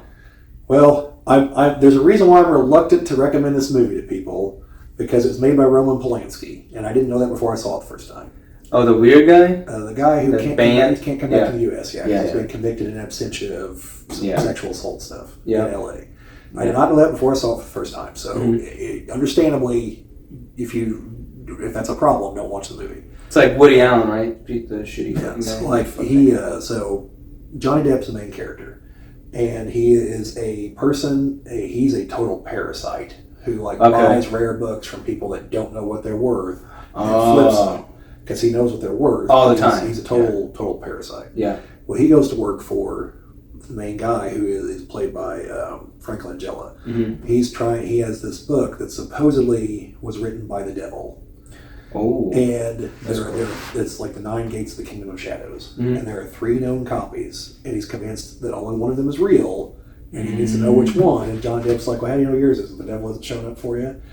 And he doesn't realize how close he is to why he wants the book, because he wants to summon the devil to become immortal. And so Johnny Depp, once he finally has access to all the books, realizes that all three of them are probably collectively hiding one single copy. Yeah. And so he starts bringing them together. Hijinks ensue, and let's just say there are supernatural things that happen in the movie. Mm-hmm. Now, this is it's not a long movie, but it feels like it's a long movie. My friend Chris and I expected it to be daylight when we walked out of the theater. Really? By the time we got out, we're like, Jesus, that was long. And also, there's just this random sex scene at the end of the movie that you're just like, what is happening here? I know it's a symbolic thing, because I think the woman is supposed to be Lilith. Oh, okay. But because she's something, she's not human. Yeah. Despite appearances, but but never explains what she actually is. Okay. And like I said, my guess is Lilith, because the whole mother of monsters thing. Yeah, makes sense. See, that's the other thing too. We were talking about that. So really fast, because I don't know how much time we have, but I did want to bring up Star Wars, because I've been dying to talk about Star Wars with you guys. And I tell you what, we just do a whole separate thing on that. Okay. So any other final thoughts on The Shining? I'd say The Shining is a very memorable movie that I think being able to see it for the first time in theaters was just really gave me that authentic, especially a theater that wasn't a huge IMAX theater, felt kind of cozy. Yeah. And there was everybody in the audience. I don't mind, because I like the theater. I like that spontaneity. You don't really know, maybe somebody's going to get up, but there were people walking by. But for the most part, the crowd was very polite. Nobody was on their phones or making noises or anything like that. Maybe slight whispering, if anything. I think they actually had a cell phone blocker, because when I went to the bathroom, I didn't have a signal. And that building shouldn't have been built on anything that would have stopped the signal. I think that's very true. They actually had a blocker. That is cool. Definitely cinema focused place there. And I would say it's probably going to be harder to watch it in theaters for the first time, but it's totally worth a watch. And the fact that it's, a 45-year-old movie, even if I had something spoiling it for me, it wasn't it wasn't worth a watch. I had I really had minimal spoilers, but it's everything is worth it. It's not a payoff that you get this, like I said, a big climax and that's it at the end, like a slow burn like that. It's multiple things just raising the stakes and the tension with a great score. I would definitely suggest this movie to anybody that likes a good movie. Is what I'm trying to say. It's just a great movie. Yeah, I think I've seen it before. I definitely thought it was worthwhile watching it in a theater. And I don't know if we mentioned this earlier, but it looked as very clean print. Sound was excellent. Yeah. And I don't know if they actually had to do anything to it, because I've been given to understand for quite a while that everyone goes on about high definition, but film is high definition. Yeah, it looks great. So older movies on film already are basically there. You just got to clean up, some artifacting in there sometimes, or the actual film print itself might actually have issues, because what they call cigarette burns. You know what those are? Yeah, the film, because it's flammable, right? Well, there's a little oval that you see, because that's because a movie doesn't come on a single film reel. Yeah, it has to come on 4 or 5. And tape it, and they've got it. It's where they have to switch from one to the next one. So that's where it's the overlap points. Is literally if you're watching in a theater, you actually see a little oval pop up in one of the corners for a split second. That's they call them cigarette burns, or at least if I'm to believe Brad Pitt's character in Fight Club. Have you seen Fight Club? I have. Okay, so you get this next one. So you get this next one then. Or was it Edward Norton's character? Oh yeah, there you go. True. That's a great movie too. But yeah, The Shining's certainly worth a watch, right? Yes. That theater probably was one of the better theaters I've been to as well. Sound wise, it wasn't. I know it's not IMAX, but I looked at one of the speakers and I said, "Hey, this is already creepy music, and it's right in my ear," because we had a speaker right here, which was good though. Yeah. So yeah. So yeah. If you haven't seen it, check it out. Don't know if you'll be able to find it in a theater. I was looking at some other movies this place is going to have, and I don't know if they had this for an anniversary or anything, because did you see some of the other movies they had coming up by any chance? Yeah, they had quite an eclectic mix. They had the Super Mario Brothers movie in 2 weeks. Yeah. I'm going to show it to Jim and be like, Jim, I don't know if it's the trip to Indianapolis, but it's the last time I saw it in a theater was when it came out. Yeah. Back in the early 90s. Yeah. Have you ever seen the Super Mario Brothers? No, but I know it's terrible. I know it's like famously bad. It is bad. Yeah. Like from what Jim has told me, like Bob Hoskins and John Leguizamo basically had to be drunk most of the time they were filming it. And I know that Dennis Hopper was on cocaine the entire time because that was back in the 90s. That's crazy. Like every movie up to at least Speed that you ever see, he is flying on cocaine the whole time. Wow. That goes back to Apocalypse Now. When he was filming that, they first started his scenes. Francis Ford Coppola was like, Dennis, like you're a little off here. Like, what do you do? Yeah. Well, I got an eighth of coke. I'm on coke. And he's just like, we'll hook you up, Dennis. So they got him high on coke, and then Marlon Brando's like, that's unprofessional. That's just unprofessional. I can't work with that. Coming from a man who, after he took the role, gained like 80 pounds and then didn't read the script. And that's true. he's calling this other guy unprofessional. I'm just like, wow, the ego on this guy. I heard that Marlon Brando, because that's one of his last films, right? Like big films. Well, I mean, he was still into movies in the late 90s, early 2000s. There's some movies in the score, if I remember right. But it wasn't at the level of Apocalypse Now, right? No, I think Superman was after that. That would have been a big role. Okay. And then, not a big role, but apparently a total shit show of production was The Island of Dr. Moreau, where I guess he got this epic pissing contest. He got this pissing contest with Val Kilmer, where both of them refused to be the first guy out of their trailer for like 6 hours. And these people are all in costume in like the 100-degree Australian heat, and they're all just like, oh my god. And this is after they'd already like fired the director, but they didn't realize he was just living on some farm like right outside of the set. And the makeup, he's in the movie at some point in makeup. Like the new director didn't realize that he had snuck back onto the set, was in the movie. Like that movie was just an epic fucking disaster of a production. I've seen videos on that. Like, see, Alfred Hitchcock, I saw an interview once where he calls actors cattle because he hates their behavior like that. He thinks it's absolutely ridiculous and disrespectful, which it is. I mean, I would assume to the film crew, it's like you have 100 people trying to get this thing on and it's literally pissing. It's like I would be mad too if I had to deal with that at work and my job. Yeah, there's a good movie about him. Anthony Hopkins plays him. And, it's while he's filming Psycho. Yeah. And so there's a lot of stuff there. Although I hate to ruin the joke at the end of the movie, but it's a great joke.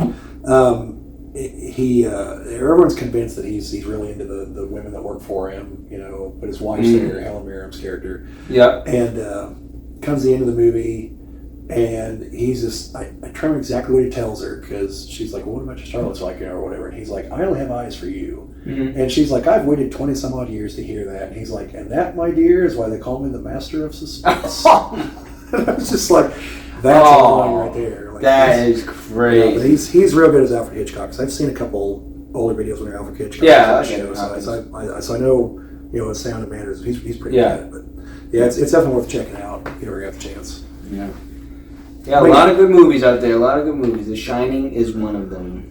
Yep. So, and if you see it and you like it, like I said, I think Dr. Sleep is a decent movie. I'm not gonna tell you it's as good because it's not made by Stanley Kubrick. He's a filmmaking master. That's why there are people that credibly believe that he was the one who filmed the footage that they claimed the moon landing was fake, and he filmed it. He could do it. And then there's the other people like, well, that's the case, but he only did it on account of they allowed him to film on location. Watch 2001, you'll get the joke, because if you ever watch 2001: A Space Odyssey, I have great movie. And like the level of detail and everything. Yeah. The way George Lucas sold people on the idea of Star Wars was he's like, I want that, but fast. Oh. And like once you see that and then see Star Wars, you're like, I can see it. I see what he's saying. But yeah, 2001's excellent. If you ever watch it though, watch 2010 right after it. Because it's the second movie. Oh. There's no third. There's a third book, but there's no third movie. 2010. It's supposed to be 9 years later, obviously. But somehow everything goes from the 60s to the 80s. Yeah. And it looks like a lower budget 80s movie. Like the production value definitely dropped. Crazy. But it answers a lot of the questions from the first movie. Oh, okay. But then it throws a bunch of new ones at you. See, I actually felt like I never felt the burning desire to answer the questions from the first movie. I thought that was one of the points of the movie. Like it made me have I had an existential crisis almost after watching it. Part of it, I'm given to understand that part of it, the idea was you're also supposed to read the book, and the two of them together make a cohesive narrative. Okay. Because the first one, if I remember, it doesn't explain why Hal went crazy. No, it doesn't. The second one does. Oh. You find out. They gave that's actually cool. They gave conflicting orders. There was no logical way to resolve it aside from removing the people it affected. So he's like, well, if they're dead, I'm not in conflicting orders anymore. So he wasn't that crazy. He wasn't just he crazy. wasn't evil or anything. Yeah, It's just, he was the programmer and didn't think, like, because the guy that built him goes on the second mission. Yeah. What happens is 9 years later, the ship shows back up, and they detect a monolith on Jupiter. Saturn, I think it's Jupiter, and so they send another ship to go, and the Russians also send a ship, if I remember right, or they all go on one ship. So remember, this was filmed in the 80s. They didn't know the Cold War would be over for 15 years by 2010. Yeah. So they're still the Soviet Union, so still the communists, and then both teams get different orders that essentially amount to take out the other team. like shit's going bad back on Earth, like take the fight to space too. But like there's several actors you recognize, like Don Lithgow's in it, Roy Scheider, and Helen Mirren's in it as one of the Russians. Yeah. So and then they get there and it's like they have to reactivate Hal and everything, and then Dave shows back up towards the end of it too, and then the monolith begins the monolith begins multiplying on Jupiter, and the monolith sends a message to people on Earth. Whoa. See, that's crazy. All right. Because like some things happen, and it literally tells them like all of the stars and planets in the heavens, do whatever you will with them, but do not come to Io. The moon on Jupiter. Yeah, because Jupiter hits a critical mass and like implodes and becomes the second star in our solar system. Whoa. And so then Io becomes a new Earth essentially, and like and you see in the final shots like a monolith there getting ready to start life and everything. So.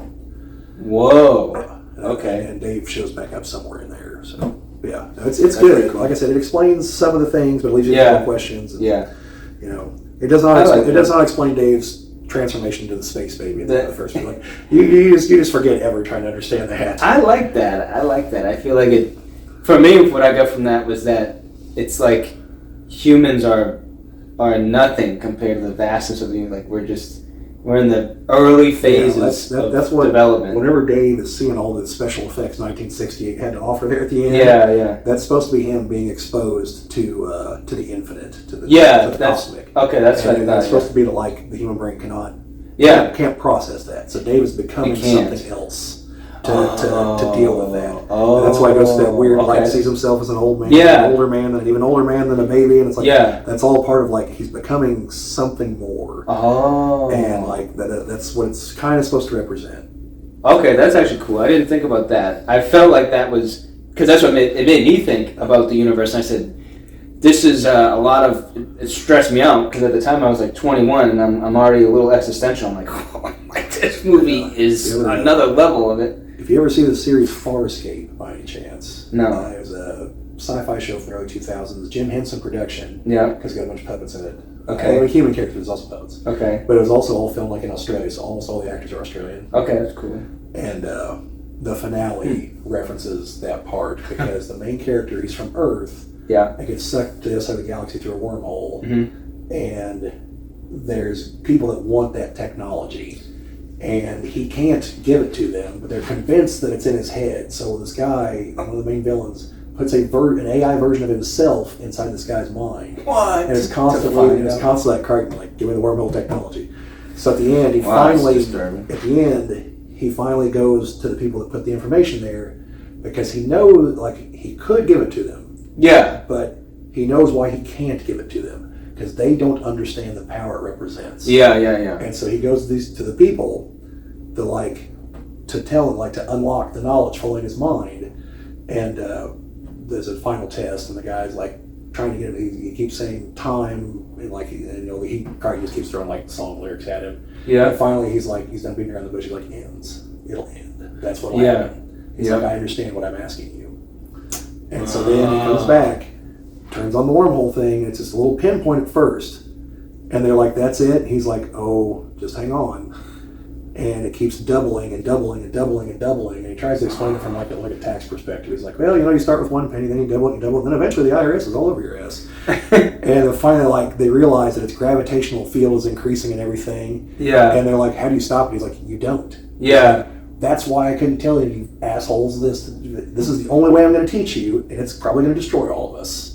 He's like, so I hope you're happy, because this little playground where we all committed war crimes against each other. Like, now the game's over. Like, like congratulations. Oh wow! And so he gets them to finally agree to a peace, and he's able to shut it down. And, and he loses the knowledge forever.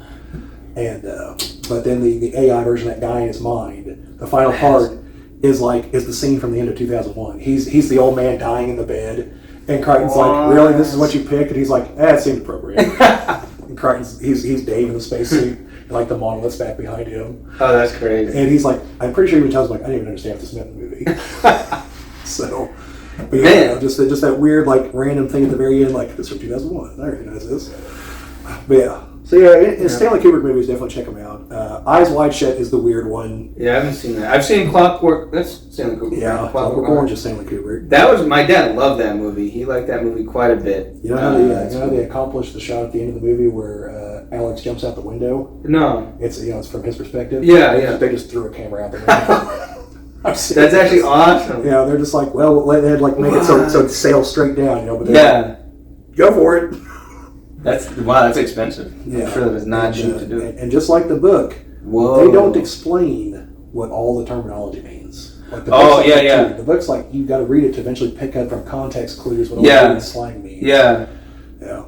Now that was a good movie. That was also very disturbing. I felt so bad. The English teacher put that on in the class, and there was a girl who was not there for the warning to be like, hey, this is a graphic movie. Oh, and she was in there and she was like, sexual sentencing? Yeah, she was like, that actually greatly disturbed me.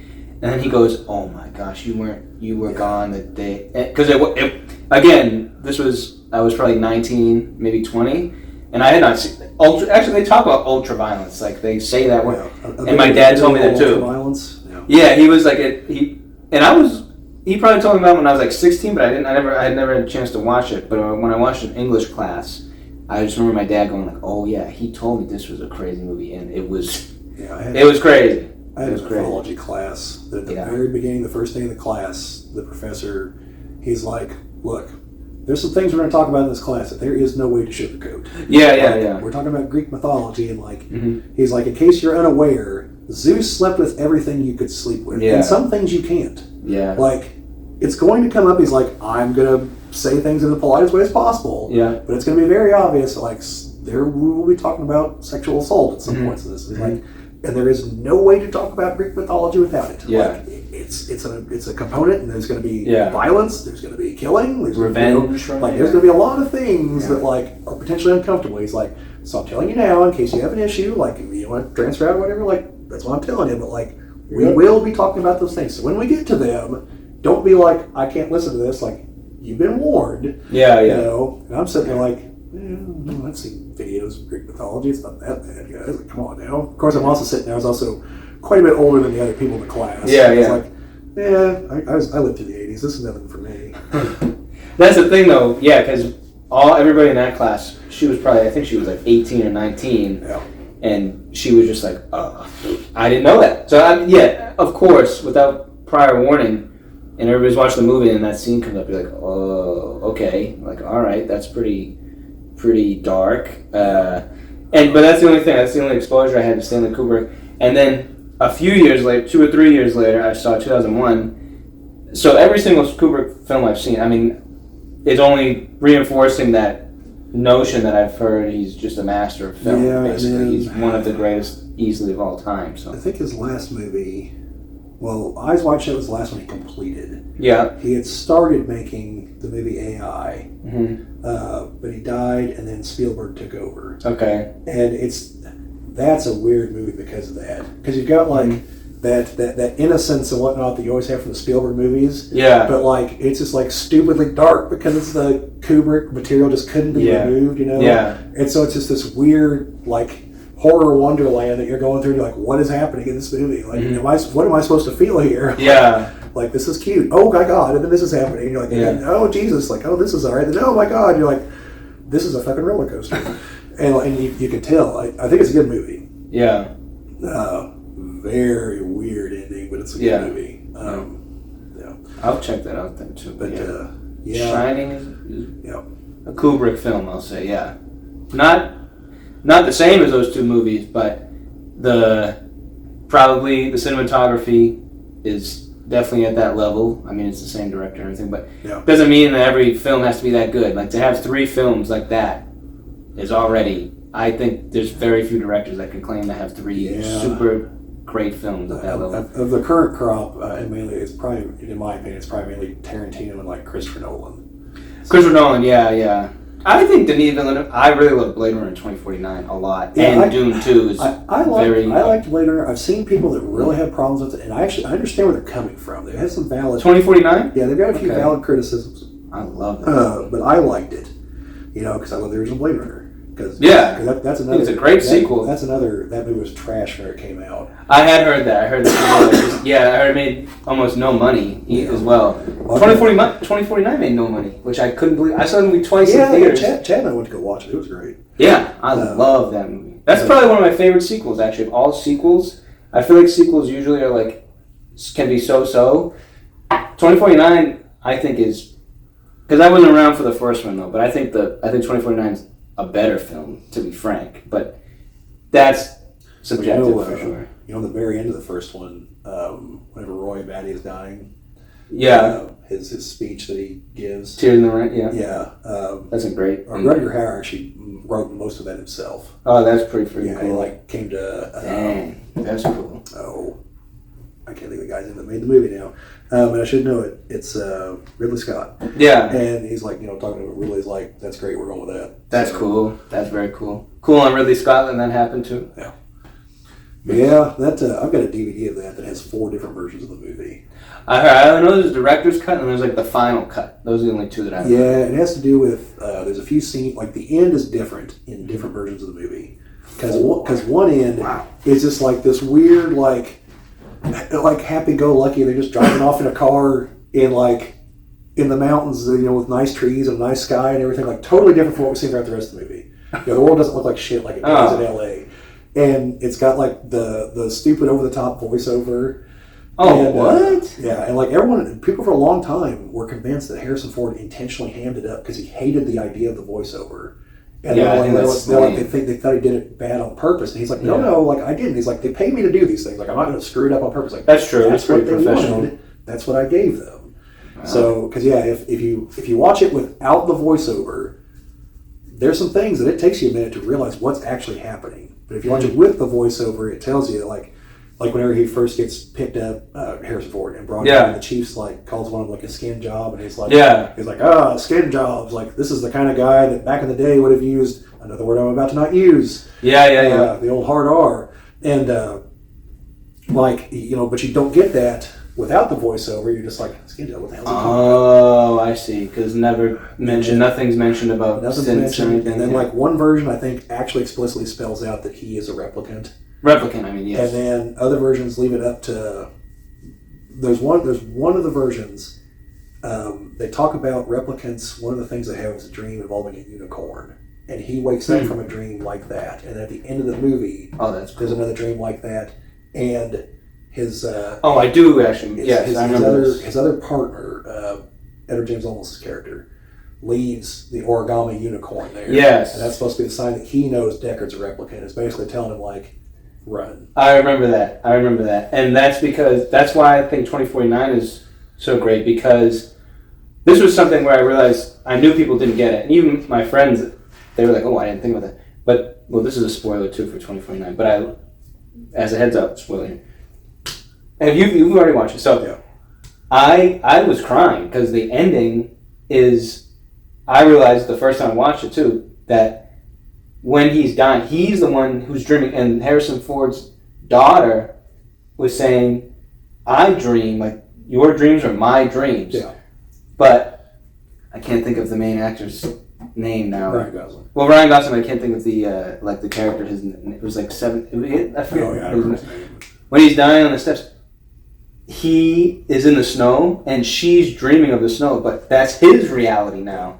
And I thought, and it just brought up the point of how dreams were also a big part of trying to differentiate between the two, but actually they were both dreaming. Replicants and humans were both dreaming. And I thought, this is the best way you could have ended this movie. I was like, it was so beautiful, such a beautiful ending to 2049. So I'm going to throw something at you. You might have never considered. Yeah. So in the first movie, they use what's called the Voight-Comp test. Yeah. Determine if they're a replicant. Yeah. Do you pay attention to what it's actually testing? Is to see if they have an empathetic reaction to a terrible situation. Yes. Yeah. Okay. Mm-hmm. So to fail the test means you have empathy. Oh, and they said the test doesn't work on humans. Yes, you're right. And then what all happens throughout the movie? The movie is the test. Did you feel for Roy Batty or not? Whoa. It's to tell, are you real? Are you human? Do you have emotions? I did not think of that.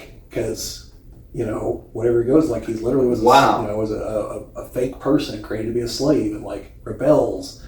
And did that stir anything in you? The movie. That is cool. Whoa. Yeah. That is actually super cool. Because we were just talking about that too, or earlier today, talking about how some of these things, media literacy, like Elon Musk, just talks about these Deus Ex references, and it's he's literally what they fight against in the game, which is this concept of corporatism just taking over the world and having just apathetic decision after decision against the common people, and you just have different ruling parties trying to take whatever slices are left until there's nothing, and then society just fully collapses. And Elon Musk was I love that game. It's I don't think you understand. I highly doubt you actually love what that game is most likely supposed to represent. But see, I like Blade Runner. I've only seen the first one. I've seen the final cut, which was the one that I watched. I saw that once, but I did like it a lot. I just didn't. That's actually really cool. That's a totally new perspective. That is super cool. What's funny is it depends on which member of the cast you ask as to whether or not Deckard was a replicant. Cool. In the first movie, I don't remember actually Ridley Scott. I think Ridley Scott said that's a stupid idea, but there's clear clues in the movie that it could be. That it could be, and whereas Harrison Ford is I think I was. And if I remember right, doesn't 2049 actually leave it ambiguous? It's still ambiguous, correct? Because they don't actually nail down whether or not he was. Well, that's what I'm saying, and his daughter too, because both can dream. So actually, you still don't know at the end that she is actually the chosen one, because he is told that he's not the chosen one, which was also that's such a cool twist. I thought that was awesome because I just had an inkling things were going too well, and he's just a nobody in society, right? And then to introduce the daughter was very cool because everything just lined up. But they also have that test. I don't know if it's the same Divine one. But basically they have to say certain phrases with not showing empathy and caring about what they just heard. So it's similar to that, where they just disregard anything that isn't the mission statement. Well, if you watch the first one again, something to keep an eye on. Something I've noticed. Yeah. Towards the beginning, whenever they bring Deckard in and the chief's giving him the whole story. Yeah. Pay attention. Deckard's focused on all the information. As the chief's telling him all this, he looks at Deckard side really you can tell he's waiting for a reaction. Oh, and wow. Because he's watching Deckard trying to figure out how he's going to take all this. Yeah. And then Deckard kind of doesn't respond, and he kind of starts looking back over, but just the way he's looking at him, that's why I believe he's a replicant, and the chief knows it. And so he's trying to see if Deckard's showing any signs of it. Or if he's just going to do his job and kill him, That's probably where Denis Villeneuve, because, in the second movie, he is a replicant. Yeah. He's literally, I forget what they call them, though, that hunt replicants. No, they're different series, because the ones in the first movie were what they call the Nexus 6. They were the ones that... They appeared human and also were probably smarter than the people actually creating them. Oh, you call them Blade Runners. Oh my gosh. Yeah. Clown. Okay, so he was a Blade Runner. Yeah, another little side note. Yeah. That's actually the title of a book that has nothing to do with this. It's largely based on the short story "Do Androids Dream of Electric Sheep?" Yeah, I've heard of that. But Ridley Scott really loved that title, so they bought the rights to the title of that other book just to use the name. It is a cool title. It has nothing to do with the others. So. It is a sick title. Now looking back, you can't think of. I just think of sci-fi when I hear Blade Runner. It just sounds sci-fi, but I guess back then, maybe it wasn't. I don't know what the book's about. Is it a sci-fi setting? I don't know what the book's about. You don't know anything? Okay. I just know that. So that's funny. Well, yeah. Yeah, so we should probably try to cut it off there. Yeah. We've gone down several avenues. Yeah. In hindsight, probably just to miss a podcast episode. Yeah. Probably still couldn't editing if I really tried. But yeah, so let us know what you think of The Shining or any of the other 100 movies we just talked about. Have you seen it before? Have we encouraged you to go see it or watch it if you haven't seen it? Have you seen the sequel and what did you think of it? Anything like that, let us know down in the comments. But otherwise, like, share, subscribe, all that fun stuff. Sharing and commenting help us grow the channel. And thanks to you fine folks, we are just shy of 700 subscribers right now. Or as of this filming, maybe we hit 700 by the time we get up here, because I think it's only 2 people. But yeah, so literally couldn't do it without you. Thank you, and hopefully you stick with us. But yeah, that's all we've got. So just remember, don't book any room at the Overlook Hotel. Yeah, please.